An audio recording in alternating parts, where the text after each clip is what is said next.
sebagai warga negara yang taat hukum, saya berkewajiban untuk membantu pihak kepolisian dalam penuntasan pemberantasan kasus judi online di lingkungan Komdiji. Yang kedua, pemberantasan judi online merupakan tugas kita bersama sebagai sesama anak bangsa. Karena itu perlu konsistensi dan keteguhan hati untuk menuntaskan pemberantasan judi online ini, terutama dalam perlindungan terhadap masyarakat.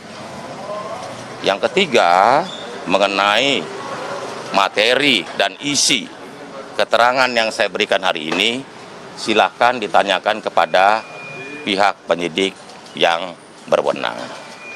Begitu ya, terima kasih. Ada berapa pertanyaan, Pak? Berapa lama? Mau tahu aja. Apa? Berapa lama diperiksa? Berapa jam? Jogging. Pokoknya tunggu keterangannya ya. 2 jam. Ya. Ya. Pokoknya saya membantu. Saya membantu. Pak Prabowo tahu nggak Pak? Rumah Bapak digeledah benar Pak? Enggak. Fitnah itu.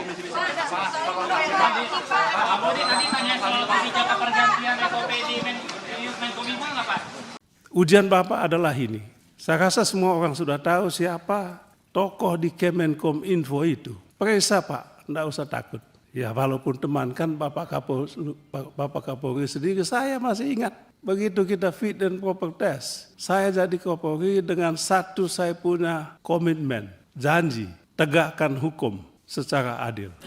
Kami tidak akan ragu-ragu Pak untuk memberantas sampai dari akar sampai paling atas, bahwa bahkan saya Pak, kalau saya kedapatan saya menerima judi online, saya besok pagi mundur Pak.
Ini kan Budi Ari juga lagi rame namanya Pak. Tadi kan dibilang ini akan memeriksa siapapun, apakah termasuk sosok Budi Ari juga nanti akan dimintai keterangan gitu Pak? Karena kan dulu di Kominfo, terus ada juga di Komdiji.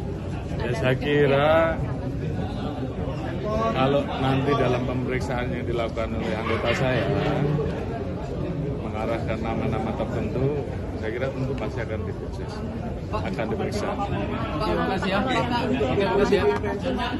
Ini tadi ada masalah restoratif justice kan begitu ditekankan ya. Tapi masalahnya adalah restoratif justice ini malah menjadi ada transaksional seperti itu, bahkan ada dugaan adanya pemeriksaan atau pemungutan uang sampai 50 juta gitu. Nah itu bagaimana nih dari pihak kepolisian sendiri terkait kalau terbukti bahwa ada transaksi 50 juta atau yang minta uang itu, saya minta untuk diproses dan dipecat. Yang pertama. Yang kedua, polisi saat ini sudah berusaha melakukan mediasi, bahkan melibatkan bupati, melibatkan organisasi PGRI untuk kalau bisa ini dimediasikan. Karena apa? Ini menyangkut anak-anak yang masih kecil dan juga putus sekolah. Di satu sisi juga di situ ada guru yang juga kita jangan sampai nanti prosesnya kemudian tidak baik untuk apakah pihak pelapor ataukah pihak yang terlapor. harapan kita tentunya itu bisa diselesaikan dengan restoratif justice. Namun demikian sudah 6 kali dilaksanakan mediasi, kita harapkan proses yang dilaksanakan sekarang bisa menghasilkan hasil yang baik sehingga kemudian sama-sama memiliki keadilan. Saya kira apa yang bisa kita lakukan, namun demikian kita tentunya memiliki keterbatasan. Proses sudah ada dalam persidangan, tentunya tergantung dari hakim. Bapak Presiden Prabowo dengan tegas meminta judi online dibasmi habis-habisan. Tetapi sedikit juga disampaikan bahwa judi online tidak mungkin tumbuh berkembang kalau tidak ada yang membackingi.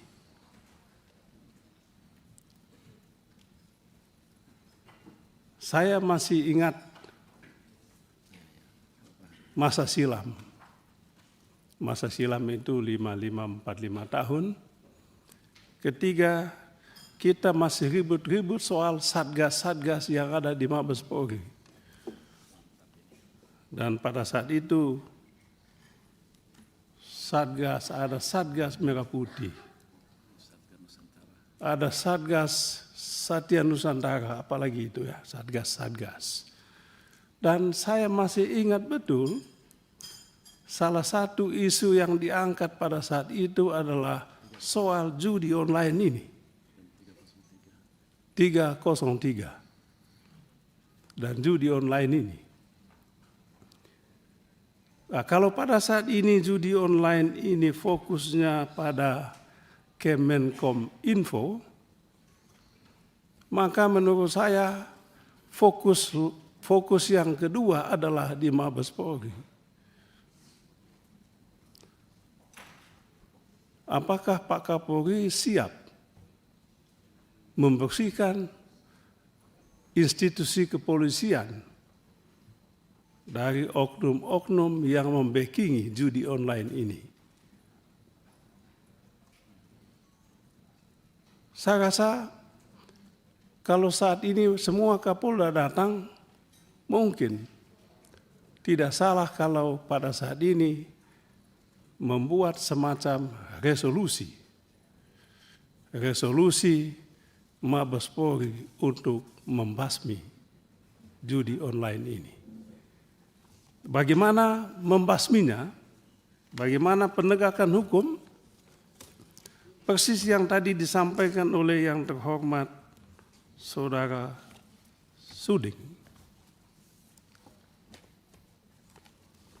Tidak begitu sulit untuk mengambil, menangkap di Kemenkom Info itu. Yang bikin sulit adalah kemauan. Apakah ada kemauan? Ada kemauan. Yang sulit yang kedua adalah apakah ada keberanian? Dua hal ini. Saya yakin, saya percaya Pak Kapolri. Dia punya kemauan, kemampuan, keberanian juga. Tapi saya takut sekali yang dihadapi adalah tembok. Oleh sebab itu, dalam bacaan saya tadi, kalau semua Pak Kapolda dikumpulkan saat ini, sebetulnya Bapak Kapolri sedang membangun kekuatan untuk merobohkan tembok itu. Pak Kapolri lakukan itu. Kami tadi bahas internal ini, teman-teman menyatakan siap mendukung. Libas itu Bapak. Lalu Pak Suding tadi bilang, jangan lupa kalau Kemenkom Infonya dilibas, bagaimana teman-teman di Mabes? Itu juga masalah. Saya yakin Pak Listio juga, Pak Kapolri, mohon maaf saya sebut nama. Pak Kapolri juga punya kemampuan dan keberanian untuk itu. Kami siap mendukung penuh itu Pak. Walaupun partai kami Demokrat suaranya sedikit. kursinya sedikit kali ini, kami sepenuhnya mendukung langkah Bapak. Dan kalau Bapak Presiden berkenan, lanjutkanlah Bapak jadi Kapolri ini. Banyak prestasi kita harus akui, tapi saya tidak mau mengungkapkan prestasi terlalu. Saya rasa Bapak tidak butuh pujian. Yang dibutuhkan adalah pujian rakyat, dan hasil survei memang membuktikan bahwa prestasi yang Bapak ukir selama Bapak memimpin institusi ini luar biasa. Bahwa ada masalah 1-2 itu biasa. Ujian Bapak adalah ini. Saya rasa semua orang sudah tahu siapa tokoh di Kemenkominfo itu. Periksa Pak, tidak usah takut. Ya walaupun teman kan Bapak Kapolri sendiri, saya masih ingat. Begitu kita fit and proper test, saya jadi Kapolri dengan satu saya punya komitmen, janji, tegakkan hukum secara adil. Jangan hukum tajam ke orang kecil, tetapi lumpuh ke yang punya kekuasaan, apakah kuasa duit maupun kuasa politik. Presiden Prabowo menegaskan, ancaman utama kita adalah kuasa uang. Dan kuasa uang ini yang membuat institusi penegak hukum lumpuh. Saya yakin Bapak siap dan punya keberanian untuk itu. Pertama terkait dengan masalah pemberantasan judi online, Bapak. Jadi mohon izin sesuai dengan apa yang menjadi arahan Bapak Presiden, tentunya saat ini kami berusaha agar masalah judi online ini betul-betul bisa kita berantas. Kami berkoordinasi setiap hari dengan PPATK untuk meminta data, karena memang ada data intelijen yang harus kemudian kita tuangkan menjadi data yang bisa digunakan untuk penyidikan. Oleh karena itu tentunya kami perlu bertemu berkali-kali untuk bisa menyambungkan data itu atau memperjelas data intelijen itu menjadi alat bukti yang bisa kita gunakan untuk penyidikan. Yang jelas Pak, sesuai dengan apa yang tadi Bapak-bapak dan ibu-ibu sampaikan, bahwa kami tidak berhenti sampai di sini. Memang kami belum mengungkap atau merilis karena memang belum selesai, Pak. Jadi tentunya kalau kami sudah bisa menuntaskan terkait dengan jaringan yang terlibat di dalam judi online, tadi saya sudah sampaikan bahwa kami tidak akan ragu-ragu Pak untuk memberantas sampai dari akar sampai paling atas. Bahkan saya Pak, kalau saya kedapatan saya menerima judi online, saya besok pagi mundur Pak.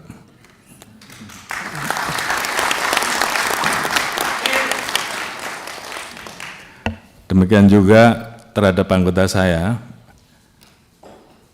sudah perintahkan untuk berantas judi online. Jadi kalau di antara rekan-rekan tidak melaksanakan hanya 2, Anda terlibat, itu yang pertama, atau membiarkan, atau takut. Jadi saya kira pilihannya kalau tidak sanggup silahkan mundur, sama dengan saya Pak. Oleh karena itu, ini menjadi komitmen kami untuk menuntaskan masalah judi online ini, dan saya sudah perintahkan ke internal, ke Kadif Propam, ke para Kapolda untuk melakukan pengecekan setiap hari, sehingga paling tidak dari anggota kita juga kemudian yang terlibat sebagai pemain judi online ini berhenti, berikan pembinaan-pembinaan mulai dari teguran sampai dengan sanksi. Kemudian yang terlibat jangan ragu-ragu untuk diproses. Saya kira itu komitmen kami. Kemudian keluar, setelah kita bisa melakukan perbaikan ke dalam, tentunya baru kita bisa melakukan perbaikan keluar dengan tegas. Oleh karena itu, sekali lagi, ini menjadi komitmen kami dan saya minta seluruh anggota jajaran tidak ada lagi yang bermain-main, apakah pembiaran, apakah ikut serta. Dan oleh karena itu, tentunya ini menjadi komitmen bersama untuk menuntaskan karena memang masyarakat menunggu hal ini. Kemudian terkait dengan kerjasama, kami tidak mungkin bisa berdiri sendiri. Kami harus bekerja sama dengan kementerian lembaga terkait, termasuk terkait dengan masalah pemblokiran. Tentunya kami saat ini melakukan pemblokiran, Pak. Namun demikian tentunya harapan kami bahwa apa yang kami lakukan ini, kalau kami tidak bisa menyentuh pelaku bandarnya atau belum bisa menyentuh pelaku bandarnya, harapan kita juga paling tidak kami mendapatkan dukungan terhadap aset-aset yang bisa kita amankan, uang-uang yang bisa kita amankan bisa disita untuk negara, paling tidak itu dulu. Namun upaya kami untuk bekerja sama polis to polis dengan luar negeri tentunya ini terus kami lakukan. Namun di satu sisi kami juga kadang-kala mendapati posisi bahwa manakala pelaku tersebut melakukan investasi di luar, kami menjadi kesulitan karena ini menjadi permasalahan terkait dengan perbedaan bahwa di sana hal tersebut dilegalkan, sementara di kita itu ilegal. Jadi kita berhadapan dengan situasi itu. Namun terhadap hal-hal yang bisa kita tegakkan aturannya, kita tegakkan hukumnya di Indonesia, kita akan usut tuntas, termasuk aset-asetnya kita akan lakukan penyitaan dan kita serahkan kepada negara. Kemudian terkait dengan masalah narkoba, saya kira juga sama, bahwa kami harus melakukan pembersihan ke dalam dulu untuk bisa menuntaskan masalah narkoba ini. Oleh karena itu saya minta kepada para Kapolda, para pimpinan, Kapolres dan semuanya untuk setiap saat melakukan pengecekan, melaksanakan sidak ke dalam sehingga kita bisa tahu apakah ada anggota kita yang menjadi pengguna atau tidak. Baru setelah itu lakukan pemberantasan narkoba terhadap yang sudah jelas tadi disampaikan oleh beliau-beliau bahwa ada wilayah-wilayah yang orang bertransaksi bebas. Istilahnya di kami ada istilah one stop service. Dia datang masuk ke tempat tersebut, kampung tersebut, disiapkan tempatnya, kemudian setelah selesai dia bisa pergi. Jadi ya memang kondisi di lapangan yang kita dapatkan seperti itu. Oleh karena itu terhadap hal yang seperti ini tentunya tidak bisa kita biarkan. Saya sudah perintahkan beberapa waktu yang lalu untuk ini harus diubah, yang tadinya itu kampung yang dikenal sebagai kampung narkoba menjadi kampung bebas narkoba. Tentunya perlu dilakukan tahapannya. Setelah kampung itu dibebaskan, bagaimana terhadap para penggunanya. Oleh karena itu tadi kami sampaikan bahwa kami harus bekerja sama dengan pemerintah daerah, pemerintah provinsi, pemerintah pusat untuk membangun balai-balai rehabilitasi, termasuk juga rumah sakit-rumah sakit, sehingga kemudian mereka yang sudah terlanjur sebagai pengguna ini betul-betul bisa disembuhkan. Dengan demikian maka tentunya kecenderungan untuk narkoba itu datang lagi setelah kita sembuhkan masyarakat kita, tentunya itu bisa berkurang. Di satu sisi saya juga perintahkan tentunya bahwa kalau ada anggota kami yang terlibat, ya diproses saja, proses tegas. Dan saya kira ini adalah komitmen kita dari awal bahwa terkait dengan hal tersebut, apalagi terkait dengan masalah keterlibatan sebagai pengedar narkoba, ya urusannya hanya dua, dipecat dan dipidanakan. dan itu masih berlaku sampai sekarang. Kemudian berikutnya terkait dengan masalah netralitas.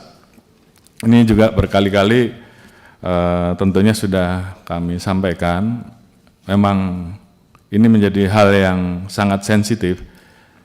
Namun tentunya kami berterima kasih apabila ini selalu diingatkan kepada kita, sehingga kemudian tentunya anggota kita semua, tentunya rekan-rekan semua sudah mendengar, dan harapan itu tolong betul-betul bisa dilaksanakan.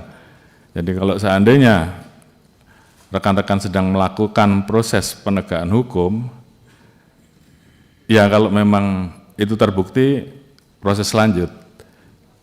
Sebaliknya kalau tidak terbukti, jangan buat main-main. Sehingga kemudian masyarakat juga kemudian menjadi percaya terkait dengan masalah ini.